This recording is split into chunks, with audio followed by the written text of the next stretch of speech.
Por que eu estou começando esse vídeo com essa moeda de 1814? Porque quando essa moeda circulava, o Banco do Brasil já existia. E o assunto do mês, da semana, dos últimos dias é o Banco do Brasil, né? Então, o Banco do Brasil foi fundado em 1808 por Dom João VI. Tem que resgatar lá no caderninho de história, né? A história do Brasil, quem foi Dom João VI.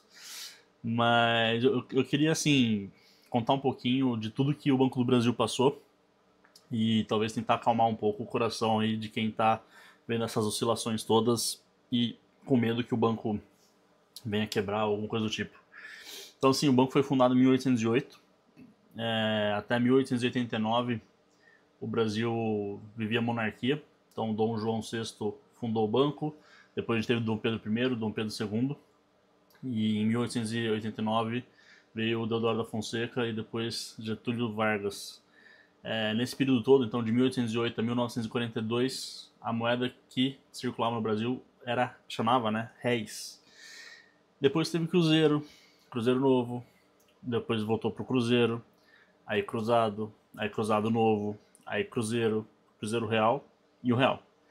Então, assim, no período que o Banco do Brasil existe, a gente passou por 10 moedas, se eu tiver feito a conta certa, e passou por todos os presidentes, desde o Dom João VI até o Lula agora, né? Imagina quantas e quantas coisas que o banco não tenha passado, né? Então, o Banco do Brasil nunca vai falir? Não. Em 29, então 1829, não foi na crise de 29, de 1929, mas em 1829, ainda no reinado do Dom Pedro I, o banco foi liquidado por crise de hiperinflação, enfim, emitiu moeda sem lastro.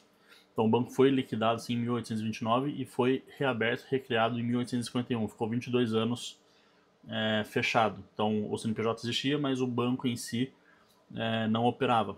Tinham outras casas, né, outros bancos que foram criados, não com a dimensão que o Banco do Brasil sempre foi, que nesses 22 anos acabaram tentando ser a liquidez, tentando prover a moeda do Brasil.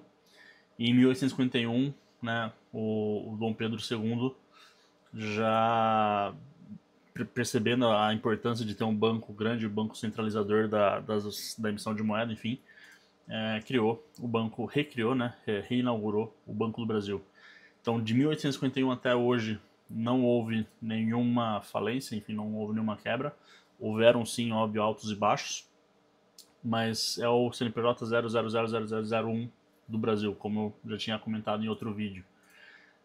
Se a gente for lembrar um pouco, né, de tudo que aconteceu, imagina a crise, sei lá, de 29. O Banco do Brasil sempre foi forte no agro. Em 29, o preço do café, né, o financiamento do café estava super alavancado, super exposto. E em 29 teve uma grande quebra do preço do café.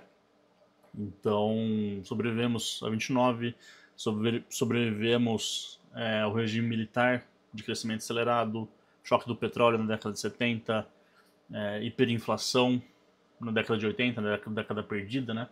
A gente teve hiperinflação. Esse é o gráfico. Imagina isso, na década de 70, isso aqui é inflação do Brasil média mensal. E na década de 80, né, que foi a década perdida, chegou a 10% ao mês. No Collor, 29%, 30% ao mês, 31% ao mês. E aí, depois do Plano Real, né, em 94 para frente, caiu para zero, nada. E hoje a gente está com medo da inflação. Não vou entrar no mérito se o IBGE dá dados verdadeiros ou não, isso não compete a esse vídeo. Mas a informação oficial, né, a gente tem aí 5% ao ano, 5,5% ao ano de inflação ao ano. E aqui a gente está falando ao mês. No golpe militar era 5% ao mês. E no plano cruzado 10% ao mês, 29% ao mês, enfim. Então, olha os impactos que o Banco do Brasil já passou, né, já sobreviveu. A crise asiática, né, de 97, 98, é tudo coisa que a gente não vai lembrar, né? Isso aí são dados históricos a gente não vivenciou, então a gente não tem essa recordação.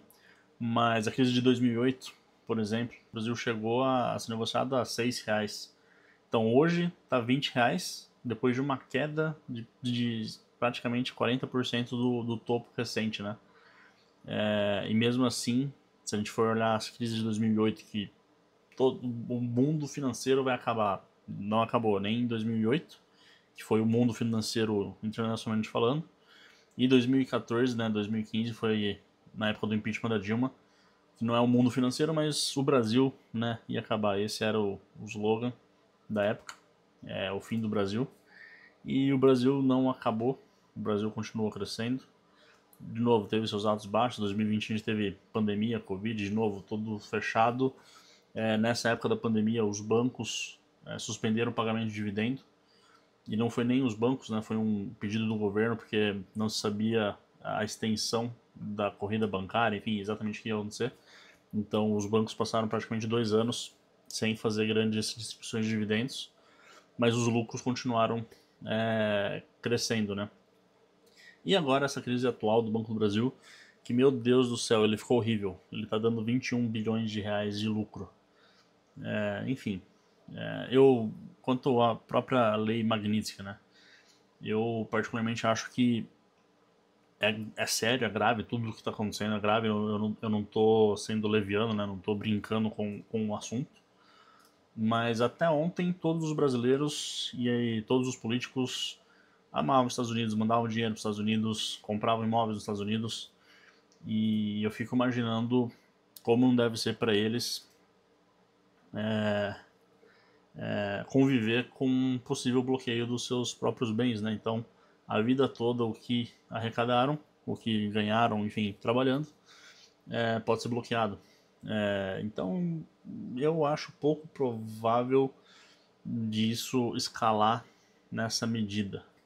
Mais hora, menos hora, tem que encontrar um bom senso, um meio termo. Eu sei que a palavra bom senso também é difícil, mas um meio termo, porque imagina, vou bloquear o Banco do Brasil porque XPTO tem conta lá. 30% do PIB é agro. O Banco do Brasil financia mais de 50% do agro. O agro vai deixar de exportar, vai procurar outro banco com taxas maiores. Assim, são cenários pouquíssimo, na minha visão, de novo, pouquíssimo prováveis de serem realizados. Pode acontecer? Pode acontecer. Tudo pode acontecer. Até o que eu brinco, né? No mercado financeiro, até o impossível às vezes acontece. Mas, de novo, olha quantas mudanças de moedas o Banco do Brasil já teve. Olha quantos presidentes do Brasil já vivenciou, já passou. Sobreviveu com o fisco do Collor, sobreviveu hiperinflação, sobreviveu crises globais, petróleo, café, enfim, a desvalorização do real também, né? E é isso, assim, vamos ter mais calma. Na minha estratégia nada muda, continuo comprando o Banco do Brasil. E também BB Seguridade eu acho que está num preço interessante, mas o foco é Banco do Brasil atualmente. Tem a questão do payout que foi reduzido de 45% para 30%. Então, nas minhas contas anteriores eu fazia 1,68, né, como dividendo esperado. Nas contas novas vai ter que ser 1,10. Então a quantidade de ações aumentou porque o dividendo recebido diminuiu. Mas o preço da ação também está caindo, enfim, está baixo. Então, em termos financeiros, acaba equalizando essa conta. Mas eu acho que o mais correto é calcular em 1,10 como um preço razoável de dividendo. Um preço não, né? Um valor razoável de dividendo. É isso. Não tem muito mais o que falar. Eu espero que tudo isso passe, espero que tudo isso se resolva. E enquanto não se resolver, sigo comprando ações do Banco do Brasil. Eu não vejo mudando a estratégia por causa da Magnitsky ou por causa da crise do agro. Historicamente a gente já teve de novo esses momentos. O dividendo do ano passado foi de 2,6, eu já fazia conta com 1,68, com redução de R$ 1, né, do dividendo do último ano, então eu nunca usei o último dividendo. Quem está aqui no canal há mais tempo sabe, eu sempre pego uma média mais longa de 5 anos para estimar um dividendo médio. E quem gosta de ser mais conservador ainda pode ver qual que foi o menor dividendo pago nos últimos X anos e usar ele como parâmetro para comprar a ação no preço mais barato. Então, se a gente considerar R$ 1,10 agora, né, como o novo preço para receber de dividendo do Banco do Brasil e dividir por 6%, então 1,1 dividido por 0,06, a gente chega num preço teto de R$ 18, 18,40 como o preço máximo a ser pago. Se fosse o 1,68 que eu fazia a conta antes, era R$ 28. E eu não comprei Banco do Brasil a R$ 28. Eu comprei a 22, né? 23 foi a minha primeira compra. Mas nesses 22, 23, 21, 20 é uma excelente compra. 19, 18, 17, 15 é melhor ainda. E eu até postei no Instagram, né? O Luiz Alves falava que investir na bolsa é a melhor coisa do mundo. Quando a ação sobe, eu fico feliz que meu patrimônio valoriza. E quando a ação cai, eu fico feliz que eu consigo comprar um yield, né, um juros mais barato, um dividendo mais barato. Então é isso, pessoal. Só alegria e vamos manter a calma aí que tá tudo certo. Apesar do caos, tá tudo certo, tá? Fiquem tranquilos. Boa noite.